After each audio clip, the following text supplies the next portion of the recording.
I'm cooking nilaga. So I boiled the water. Okay.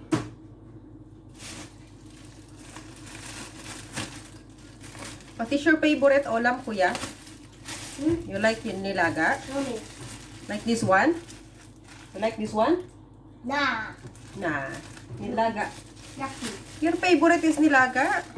You always like the soup? No, yucky. Yucky? Don't say that. Don't say that. Yucky, but it's yummy. You always say, I like soup. No. Okay, so need to prepare the water to boil. Okay, what time is now? Is 1 o'clock. Okay, maybe after 3 hours. Daddy is here and need to prepare this one. So you know how to prepare? You know how to prepare this before to cook? This is kind of meat. Okay, so it's nice to cook like what we call this in Filipino is nilaga. Nilagang karne ng baka. So we are going to cook this. So here, okay, I prepare the water to boil, but it's not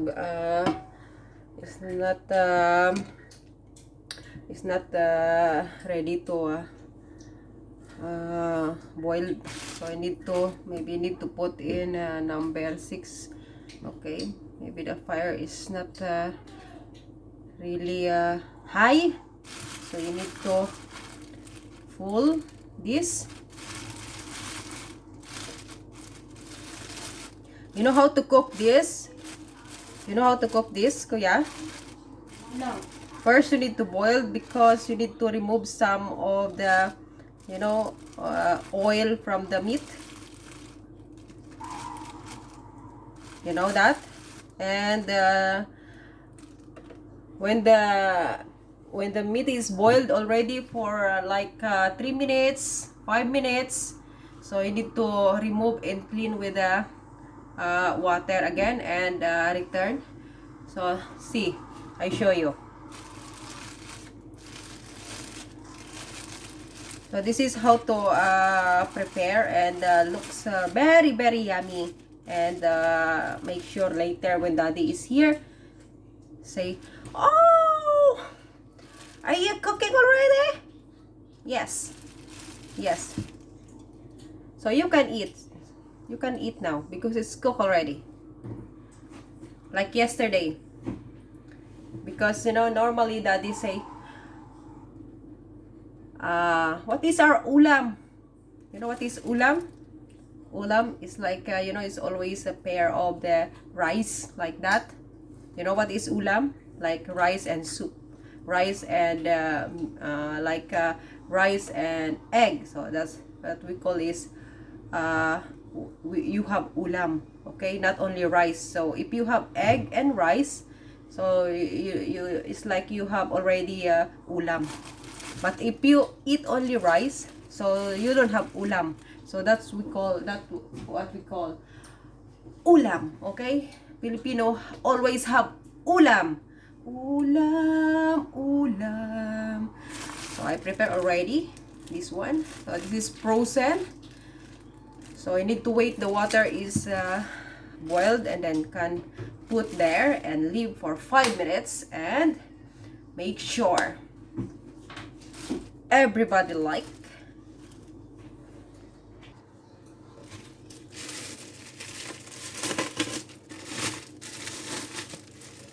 So you need to remove here and put here like this because this is frozen. Okay, so you need to put there and leave for 5 minutes like that.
Okay, it's boiled already. So it's I think it's ready to clean. Okay. So here now guys, okay. Look at this. This. Okay. So it's a lots of oil. So if you want to remove some of that, so this is a good idea. Okay, so it's because it's very hot. You need to put the cold water and okay,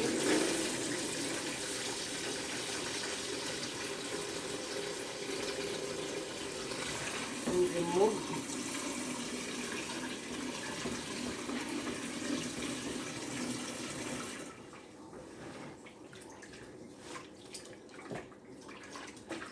Every time I cook the nilaga or any kind of ulam, I do like this.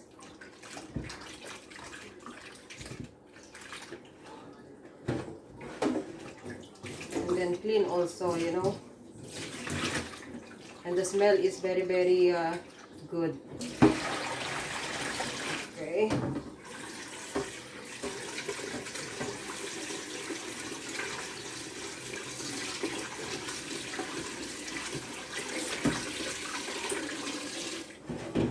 So look at that.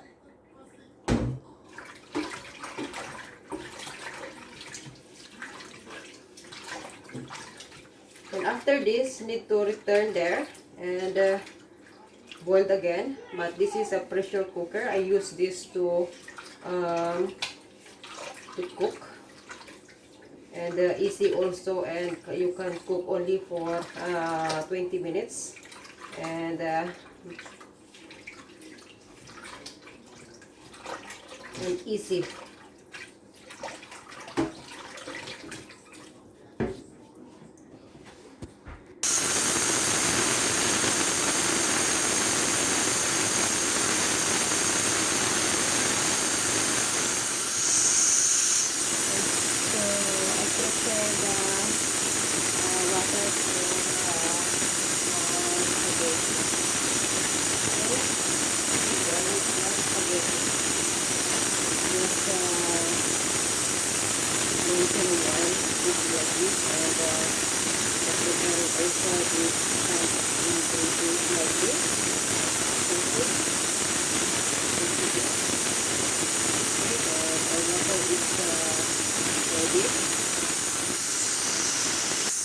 So here I slice already and ready to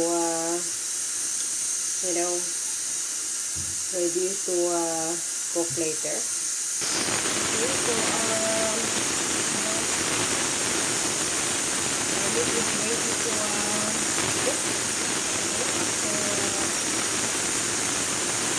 25 minutes. Okay, so I'll stop now and let's check. So I close the 25 here and now we need to wait the smoke is going down.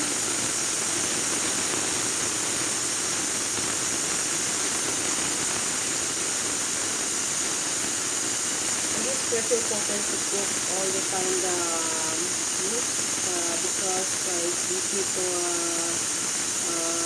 boil the meat and you know, if you want to sometimes, you know, from work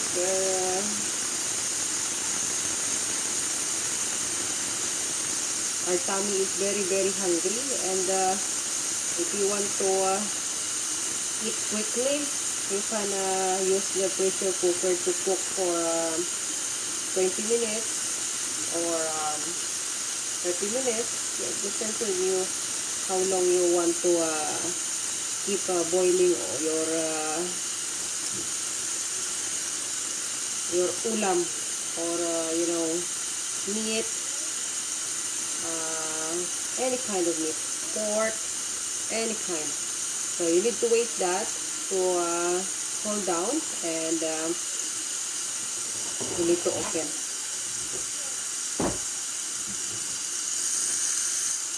So you need to move this one because still hot there, and just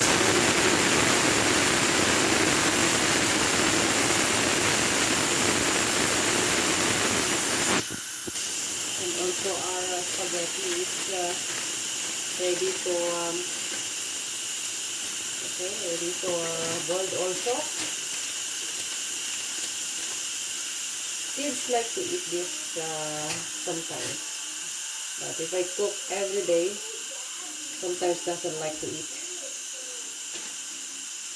They they like only eat only a pasta without sauce. So now I try to cook because I don't have any idea to cook. I know this is only the one their favorite, so I try to share to all of you. And you know, kids is always like, and sometimes we need to try our best to cook. Here is still sometimes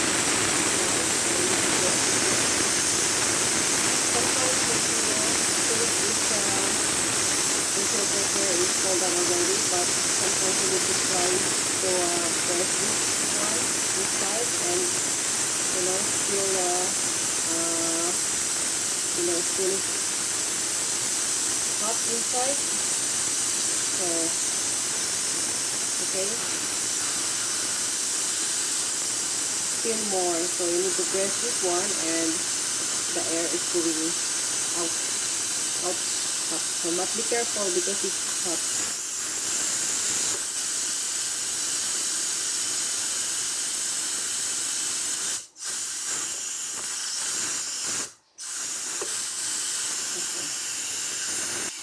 And also, if you feel like quiet already, so that means it's nearly finished and you can open.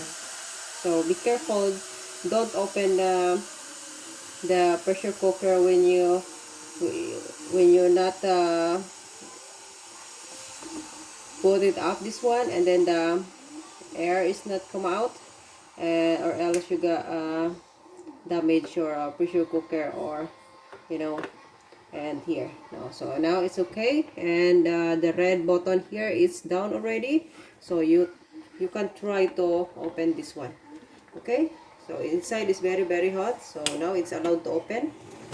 So here, so you see that. Okay, so here now, so we you know what is the next is so we need to return here and start to cook again. Okay, start to cook again like this. Look at that. Okay, and we try to put some of our ingredients there, our favorite ingredients, like okay, like ginger. Okay, so I need to put there, and onion. Okay, I slice like this, and okay, so that's it.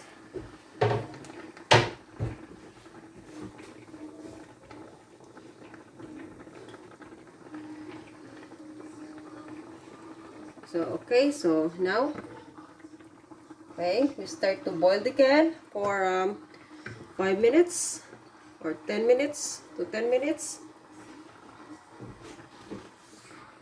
And also we start to put our magic recipe, like what we call this in Filipino is magic sarap. So we put 1 teaspoon only, and 1 teaspoon of salt. Okay, like this, and put there. And we have pepper here. We have a pepper here, so just put like this. Oh my gosh. Okay, sorry. Okay, so just put like this, and you can add like that, and that's it. So later when our my husband is here already. So the dinner is ready, and he looks happy, and I hope no complain, and ready to eat. And thank you for watching, guys, and I hope you enjoy our new video today. And please subscribe and share to all your friends, and see you again to my next upload. And have a nice day. Bye for now.